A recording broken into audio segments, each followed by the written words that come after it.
While President Trump has made international headlines for his attempt to temporarily ban refugees and residents of some Muslim-majority nations, one of Washington's closest allies has instituted a travel ban of its own. Earlier this week, Israeli lawmakers approved a law barring supporters of the Boycott, Divestment and Sanctions movement, known as BDS, from entering Israel. The BDS movement is an international campaign to pressure Israel to comply with international law and respect Palestinian rights. The Israeli parliament voted to ban non-Israelis from entering the country if they, or any organizations they are part of, support the boycott. After the law was passed, the Israeli parliament, or Knesset, posted a message on its site reading, quote, "In recent years, calls to boycott Israel have been growing. It seems this is a new front in the war against Israel, which until now the country had not prepared for properly." The ban has been widely criticized, even by critics of BDS.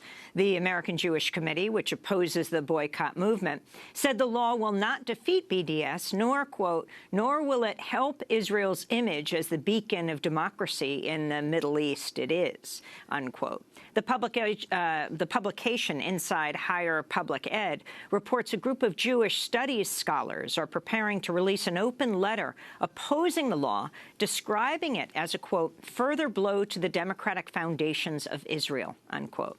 Professor Mara Benjamin of St. Olaf College, who opposes BDS, said the ban, quote, "will have a chilling effect on scholarship, as well as on all people who care about having a healthy democracy in the state of Israel," unquote. Well, today we begin our discussion with three guests. Rebecca Wilcomerson is Executive Director of Jewish Voice for Peace here in New York. Also with us are two guests who are involved with a new film that's just premiered in New York. It's called Junction 48. The Israeli filmmaker Udi Aloni is with us. He directed the film. And the Palestinian actor Tamer Nafar is the film's star and musical director. We welcome you all to Democracy Now! At first, we were just going to be talking about the film. But given the fact that while Tamer and Udi came to the United States, this ban was passed, we thought we'd start by asking you, what is your response? Udi, you're an Israeli-American. Your mother, a very famous First Lady of Human Rights, Shulamet Aloni, was a longtime member of the Israeli parliament, the Knesset. Your thoughts on this ban? First, the ban is much worse than even you described it, because it's a ban even if somebody boycott only the settlement. So if somebody here in America is against war crime and against stealing lands from Palestinians by Jews, he's already not allowed into America. So people who support it, for me, they really... Into America or Israel? Into Israel, sorry.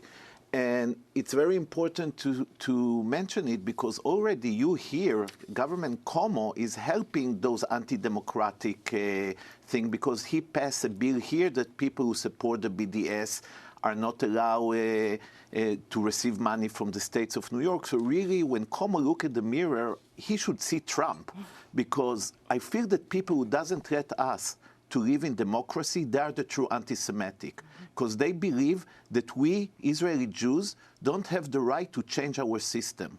And this is horrific. In one hand, in a way, I'm happy that now we reveal something about the true Israel, because, you know, now it's Purim, when all the Jews putting masks. And once we used to have a liberal mask. The most famous mask now in Israel is the mask of a soldier who murdered cold blood a wounded prisoner of war. Those are the masks that most of the Israeli kids now are using. So now when the mask and the truth is the same, maybe it's time for Democrats here to stop support Israel if they care about Jews.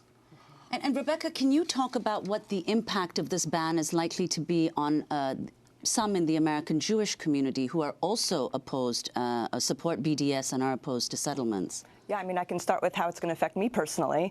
I'm a proud supporter of the BDS movement. My organization, Jewish Voice for Peace, supports BDS. I also happen to have really strong ties to Israel. My grandparents are buried there. My aunt, my uncle, my cousins live there.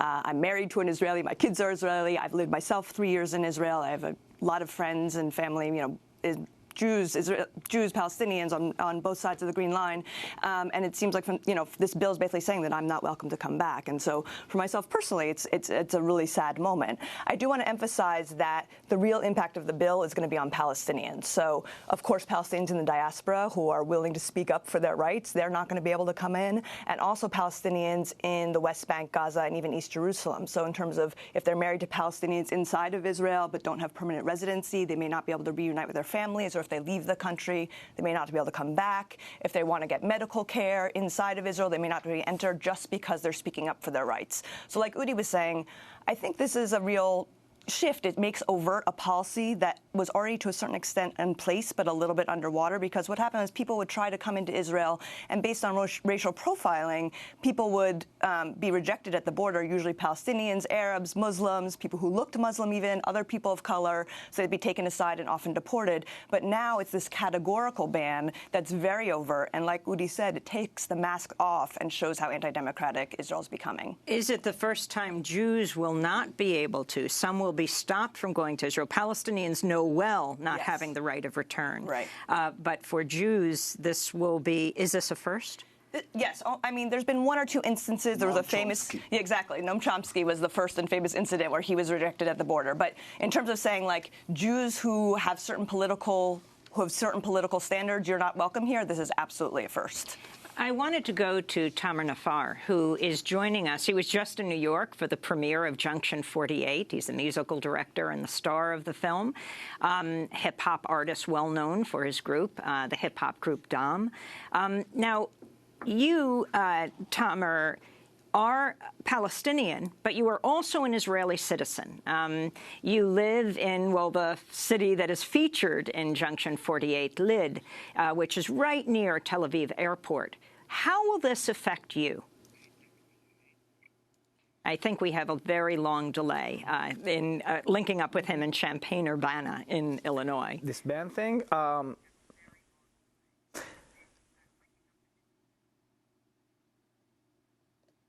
I think that Palestinians have been banned since forever, and nobody, and it's an inhuman act, and for me it's a crime issue. So nobody has punished Israel ever since they were banning Palestinians.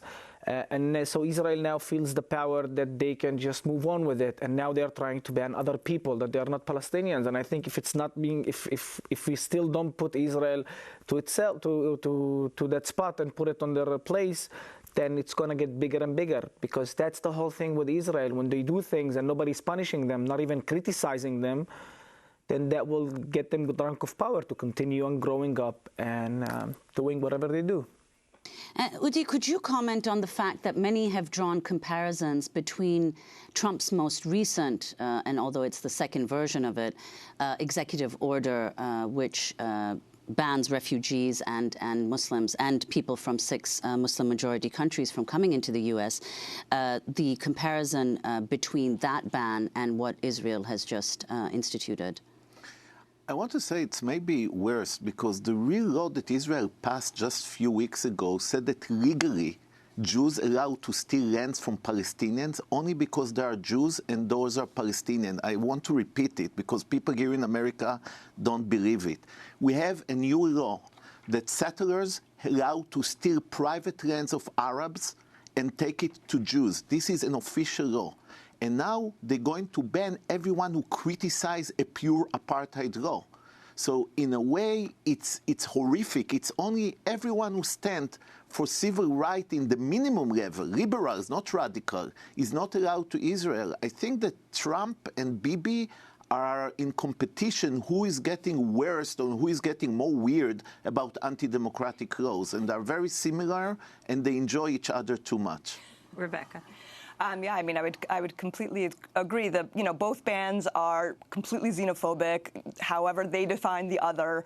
They're based on this sort of security culture, this sense of fear, and really cruel laws that are, excluding refugees, including people who have rights to enter these lands. And so I think that this mirroring is really problematic. And but the thing that I also want to come back to is that it is a sign that I think that we're winning globally. And the fear that Israel has of BDS and the fact that they felt the need to legislate against this law, it's not going to work. People are not going to stay silent about this just because Israel's trying to make this ban. It seems like it's part of the natural evolution of a struggle like this, that as the movement grows, they're going to try to shut it down. And this is the next step. I wanted to ask Tamar Nafar about Israel just introducing another bill, this was on Wednesday, to limit Muslim calls to prayer.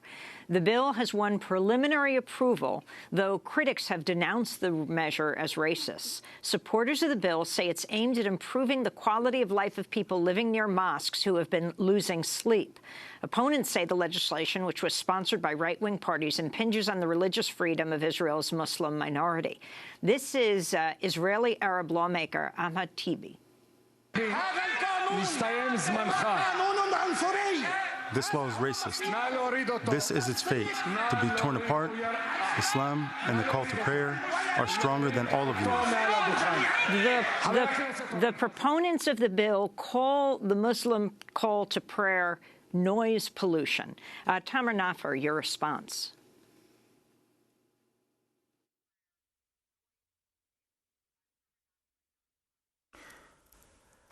As I said, this is things that this place is heading to. So I wouldn't be surprised or shocked if 10 years from now or 20 years from now, Muslims or Christians or non-Jews will be scared to reveal their religion, and they will be walking without just, hiding their religion, and that's where the place is heading to. But again, these things are being revealed now. But I've heard, but I live in a place where before that you have mosque demolitions, you have Islamic places where they're being demolished. So it's always happening, but this time it's happening louder. The volume is up and the cameras are on. But it's always happening, and I think that now with the Trump era, I think it's easy. It's like a stage. It's easier for them to do it. Like it's legit now. But these things have been happening since forever.